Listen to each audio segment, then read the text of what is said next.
Hey, what's up, guys? In this story, I'm going to share a little bit of backstory on my journey over the last 13 years on how I got here. So, in 2009, I left actually my corporate job, making about 200 grand plus a year, working in the Fortune 500, actually Fortune 100 company, where I was selling digital media, basically PPC and internet directories. Now, let me remind you, this is like at the height of the housing bubble to start and launch my own digital marketing agency, which is called Envio. So I was able to take a couple clients with me and about 50,000 of my life savings to go build my dream of laptop lifestyle, I guess you could say, and travel the world. But that was like my dream. That's what I wanted to do, right? I wanted to be able to work anywhere in the world. So I quickly realized like I knew nothing about running a business. I just had the skill set of being able to sell products or services to another person. So I've realized that kind of when I had my first project, which was a $30,000 e-commerce site in a golfing niche that I was able to build on Magento of all things. So that was before like Spotify had really gotten some legs. The project started out, like any other project, you sell them, then you jump over to fulfillment.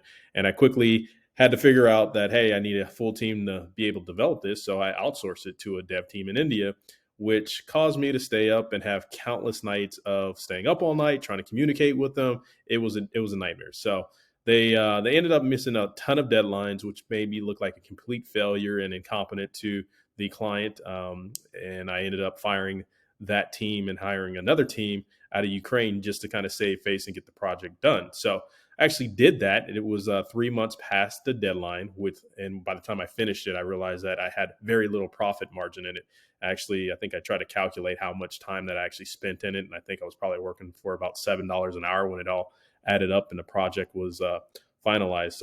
So that was like my first lesson about running business on my own, right? And this wasn't my first business, but this was another iteration of a business that I tried and realized that I still didn't learn everything I needed to learn from the first time I tried to launch a business. So kind of my second element of failure that I came along with was the finance side of the business, where I look back and I kind of like laugh at myself because of this. Because I remember as I was doing the SEO services for a client, I ended up charging them about $2,500 a month. So at the time, it was a good price. It was one of the newer clients I had gotten it before I started raising and bumping the prices. But I realized quickly that my numbers were off about 6 months later.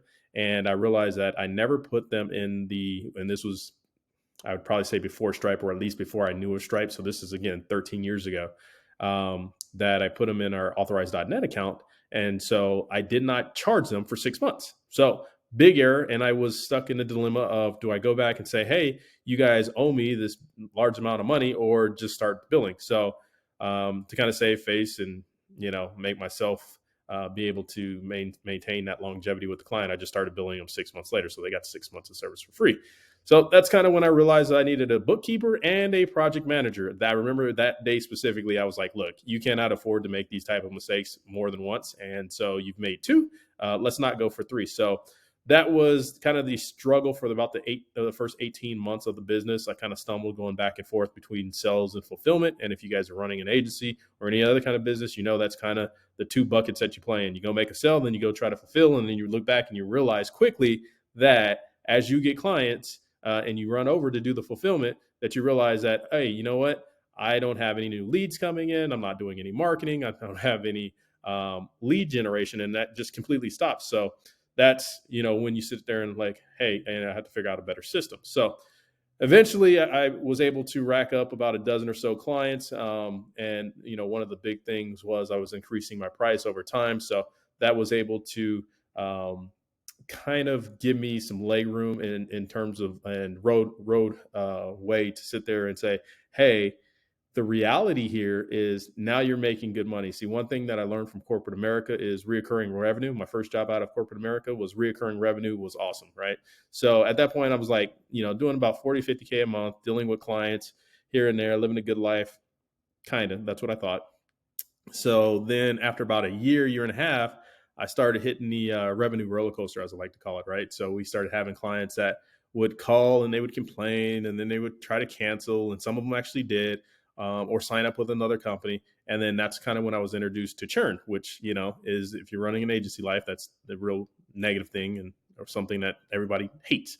But we were able to do that with a relatively long runway in terms of retention with our clients. And I think part of the matter was that we were running SEO, so it took about 6 months for them to see results, and then another 6 months they would sit there and analyze things. So it was kind of that never-ending cycle of get a new client. Some of them would cancel, but it just left me sick to my stomach when somebody would actually cancel with me. It made me feel like I had spent all this time and energy building up their business, getting them to the first page of Google, and then all of a sudden they would get a shiny object or hear something for somebody else and be like, oh, we're going to go a different route.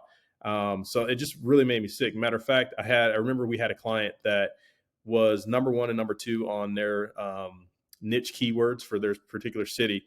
And they called up complaining, kind of, saying that they weren't getting any new business. And I said, well, how can I be? And, with SEO, everything's based on data. It's based on analytics. So, we looked at the rankings. I said, hey, before you started, you were here, you were nowhere to be found. You were on page 2 or whatever the case may be. Now look at, where you guys are at. Like, here are all the keywords. Here's where you rank. On top of that, here's a third party, right, of Google telling you from a data science standpoint where you guys are getting your traffic from. And when we looked at that compared to when we started, it was literally they were doing like 3 to 4 times as much traffic. So I was like flabbergasted and saying, like, how can you guys not be getting business? And so it was funny to me because, while that all showed that it was true, this was the first time that I actually realized that clients didn't come in actually wanting to rank and improve their placement on Google. That's what they told you, right? Or that's what they told me anyway. That's what we were selling, but that's not really what they wanted. See, really what every business wants is they want new sales, right? They don't really care how they get it. They just want new sales. And some of you guys are out there selling leads. Clients don't want leads. Nobody wants leads. They want new sales. Like, think of it from the full, they want dollars in their bank accounts based upon what you did. Like, if they give you $5,000 a month, they're looking for $15,000, $20,000, $50,000 a month in return for that. And they don't care how they get it. That's the result that they want. So that was the first time that I really looked at it and said, hey, you know what, this is what clients want. And I started looking around the inefficiencies of their business, like, their sales process, how they answer the phone, what other things that were going on in the business. And so, I had another client at the time had reached out to me because they were kind of playing with, in a very successful business, but they were playing around with a couple things in their business and trying to figure out how to build up reviews. And so they approached me and said, hey, how can we, we have this idea. We want to build up a review management software company. And I was like, that's actually a really good idea. So I kind of transitioned. I agreed to it, but I did it in terms of I structured it as a partnership. And being a HubSpot partner at the time, one of the things that I realized was if you can get your clients to adopt software in their business that they use on a daily basis, it makes it very hard for them to churn and leave you as a company. And so I was very interested in the idea of taking now this review idea, turning it into software and applying it not only to markets that my partners had been into, but my clients as well. So that's what I did to try to reduce churn. So it took me about a year to build it out through the whole business and so forth. And, what I realized was it was hard to scale that business selling a monthly subscription. And I was in, a couple other masterminds, and there was a couple of epiphanies that I had. One was the fact that if you were going to sell software, right, in order to scale that model quickly, you had to sell it at like a high ticket. So the annual aspect of it, that was number one. And the second thing of this mastermind that I was in was I was, listening to the architect of the mastermind, and they were talking about, do this, do this, do this, do this. But I noticed something that was unique that I don't think a lot of people picked up on. And I think a lot of people still don't pick up on this to this day. You have a lot of architects or gurus out there that will tell you what to do, right? But they're not doing the thing that they're telling you to do. They're actually doing something else that they don't tell you about. And so I picked that up from this architect in this mastermind, or leader of this mastermind. And what I noticed is they were anchoring education with the ability to sell their own software. Even though they were teaching marketing, their business was software. They weren't telling anybody else to actually create a software company and sell it. And they weren't telling anybody to, sell information with their software company. But I picked up those two things. Those are two big takeaways that I took from this mastermind. So I talked to my partner and we applied that business model to, to our business, to our software. And it was a drastic hockey stick improvement in terms of sales and revenue. And really over the next 14 months, we were able to generate over $1 million in sales.